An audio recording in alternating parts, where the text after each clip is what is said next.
Всегда приятно, когда в деревнях строятся новые объекты.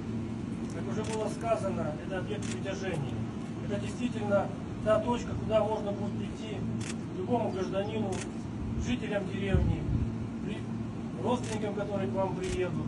Можно пойти, то же самое посетить кафешку, посмотреть продукцию нашего департамента исполнения наказания. Я уверен, что вот такие объекты, они дают толчок развития деревням, и уверен, что сюда будут приезжать даже с города, чтобы что-то где-то закупить, потому что ассортимент на самом деле очень большой. Я уверен, что они будут дальше насыщаться какими-то дополнительными небольшими объектами, такими как, может, детская площадка и так далее.